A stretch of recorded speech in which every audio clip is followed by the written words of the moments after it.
সময় কিন্তু আল্লাহ গফফারের আচরণ করবেন না। কোরআনের আয়াতের মধ্যে আল্লাহ তাআলা বলেন, নাব্বি ইবাদি আন্নী আনাল গফুরুর রহিম, নাব্বি ইবাদি আন্নী আনাল গফুরুর রহিম ওয়া আন্না আযাবি হুয়াল আযাবুল আলিম।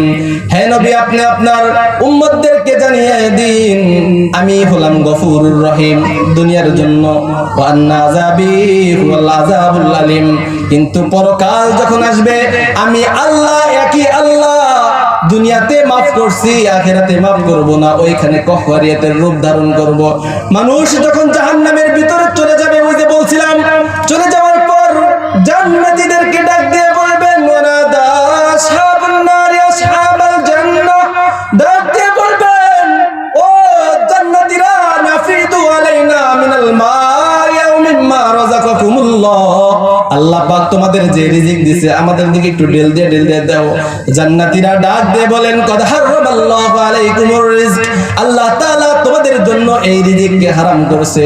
ক্ষুধার জ্বালায় আল্লাহ তাআলাকে ডাক দিবেন, আল্লাহ রিজিক দাও, কিছু খাইতে দাও। আল্লাহ তাআলা দীর্ঘ 1000 বছর পর তার ডাকে সাড়া দিবে। 1000 বছর ডাকে সাড়া দিয়ে আল্লাহ পাক রাগান্বিত স্বরে বলবে, কি চাই? বলবে কিছু খাবার চাই।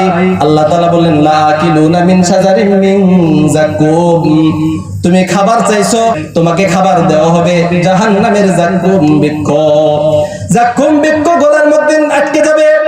আল্লাহকে আবার ডাক দিবে, আল্লাহ দুনিয়াতে গলায় খাবার আটকে গেলে তো পানি পান করতাম, একটু যদি পানি দিতা গো মাওলা বড় ভালো হইতো। আল্লাহ তাআলা 1000 বছর পরে সারা দিবে তার ডাকে। সারা দিয়া এমন এক পানি দিবে, যে পানিটা চেহারার সামনে নেওয়ার সঙ্গে সঙ্গে পুরো চেহারাটা জ্বলছে যাবে।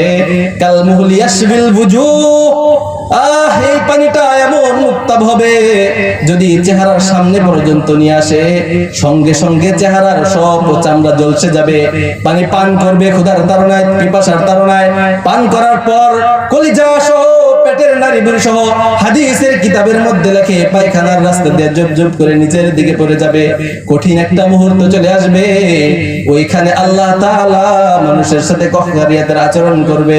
এই জন্য ওই সময়ের অপেক্ষায় না থেকে রে বাবা, দুনিয়াতে যেহেতু আল্লাহ পাক আমাদের প্রতি রহমতের রহমানের আচরণ করেছে, এই জন্য এই আচরণের মূল্যায়ন করে গুনার কাজকে বর্জন করা, বেশির থেকে বেশি ইস্তেগফার করে মৃত্যুর আগ পর্যন্ত নিজেকে একেবারে পাক সাফ মাসুম বান্দা বানায়া কবরের দিকে রওনা দেওয়া। আল্লাহ পাক রব্বুল ইজ্জত আমাদের ইন্তেকালের আগে সবাইকে একেবারে নিষ্পাপ মাসুম বান্দা বানিয়ে তারপরে যেন কবরের ডাক দেন। সকলে বলে আমিন।